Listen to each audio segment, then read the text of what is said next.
अगर ना चाहते हुए भी मन में अश्लील विचार आते हैं, तो बुद्ध की यह कहानी आपके विचारों को बदल सकती है। एक बार चंद्रवंशी राजकुमार भरत बुद्ध के सानिध्य भिक्षु के रूप में दीक्षित हुए। बुद्ध अपने भिक्षुओं को उपदेश देने के साथ साथ उनको भिक्षाटन के लिए भेजते थे, जहाँ से उनको भिक्षा मिलती। भरत को महात्मा बुद्ध ने भिक्षा लेने के लिए एक श्राविका के घर पर भेजा। भरत रास्ते में चलते हुए सोच रहे थे कि ना जाने आज खाने में क्या मिलेगा।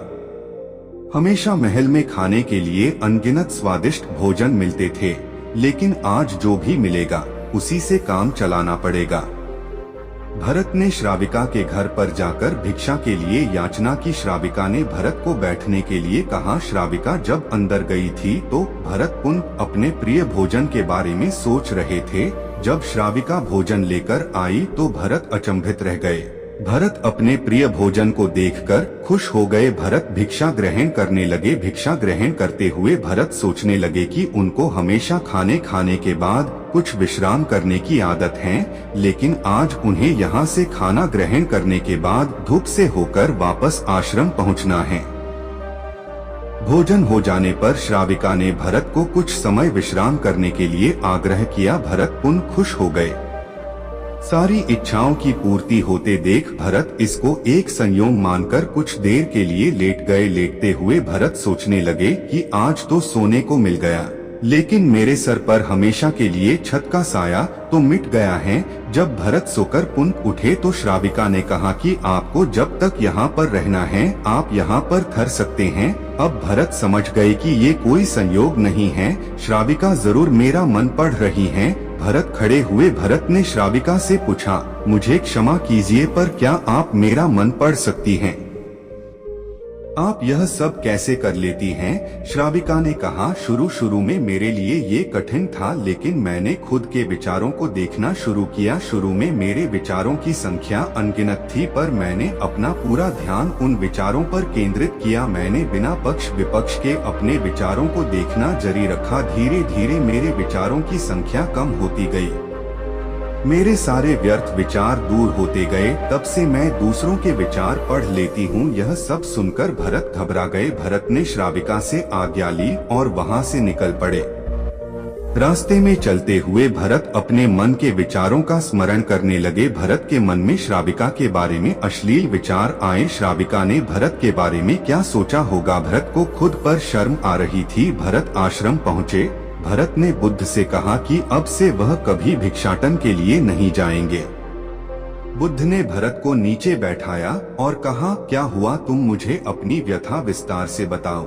भरत ने विस्तार से सारी बात बताई। भरत की बातों को सुनकर बुद्ध ने कहा कि आज से 7 दिनों के लिए श्राविका के घर पर भिक्षा के लिए तुम ही जाओगे, लेकिन तुमको कुछ बातों का ध्यान रखना पड़ेगा। कल तुम जाते हुए अपने चित्त को पूरे होश में रखना। तुम्हारे अंदर कौन से विचार उठ रहे हैं उन पर ध्यान केंद्रित करना। होशपूर्ण और जागृता के साथ ध्यान करना कि कौन सी वासना तुम्हारे भीतर उठ रही है। इन सभी का ध्यान करते हुए जाना और फिर मुझसे विचार विमर्श करना।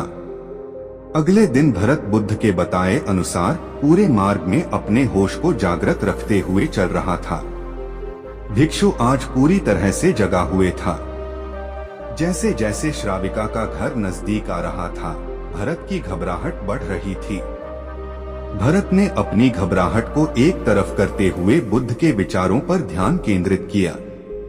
जब भरत श्राविका के घर पर पहुंचा तो उसके दिमाग में केवल एक सन्नाटा था, जिसके भीतर कोई वासना नहीं, कोई कामना नहीं, ना कुछ अच्छा पाने की इच्छा थी।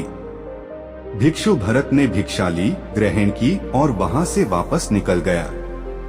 आज भरत रास्ते में नाचते हुए आया। आज उसको जिस आनंद की अनुभूति हुई वह अद्भुत थी। आज से पहले इस आनंद को उसने कभी महसूस नहीं किया। भरत ने आश्रम जाकर बुद्ध को प्रणाम किया। एक बार राजा शुद्धोधन सिद्धार्थ को लेकर वार्षिकी खेत जुताई के समारोह में लेकर गए थे। राजा शुद्धोधन को एक रीत को पूरा करना था। उस वक्त खेत का सबसे पहला हल राजा जोतते थे, इसलिए राजा के लिए बैलों की जोड़ी को सजाकर लाया गया था। सिद्धार्थ को एक सेब के पेड़ के नीचे बैठा दिया। राजा शुद्धोधन ने बैलों को कमान देकर खेत को जोतना शुरू किया। सभी लोग बहुत खुश हुए, लेकिन सिद्धार्थ की नजर सिर्फ बैलों पर थी। सिद्धार्थ को बैलों का दुहक साफ नजर आ रहा था। तब सिद्धार्थ ने मान लिया कि किसी भी तरह से एक वक्त में सभी खुश नहीं हो सकते हैं। इस प्रकार सिद्धार्थ महात्मा बुद्ध अपने चारों ओर घटने वाली घटनाओं का सूक्ष्म स्तर पर अवलोकन करते थे। राजा शुद्धोधन ने सिद्धार्थ को न सोचने के लिए मजबूर किया। गौतम बुद्ध की कहानियाँ। जब से राजा शुद्धोधन ने सिद्धार्थ को लेकर भविष्यवाणी सुनी, सिद्धार्थ को ऐसी जिंदगी दी जिसमें न तो वह ज्यादा सोच सकता था, न ही अपने विचारों से भटक सकता था। यहाँ तक कि सिद्धार्थ के आमने सामने सभी दास और नौकर भी हष्ट पुष्ट रहते थे। सिद्धार्थ को 30 वर्ष की उम्र तक शुद्धोधन ने वह जिंदगी दी जिसमें उसको इस बात की भनक लगने नहीं दी कि कभी मिट्टी भी हवा के साथ उड़ सकती है। राजा शुद्धोधन ने सभी ऋतुओं के लिए अलग अलग महल बनवाए ताकि सिद्धार्थ को कोई तकलीफ न हो। 16 वर्ष की आयु में सिद्धार्थ का विवाह करवा दिया। इसके बाद सिद्धार्थ यशोधरा में खोए रहते थे। यह सब कुछ 30 वर्ष की उम्र तक चलता रहा, जब तक सिद्धार्थ ने उन 4 घटनाओं को नहीं देखा।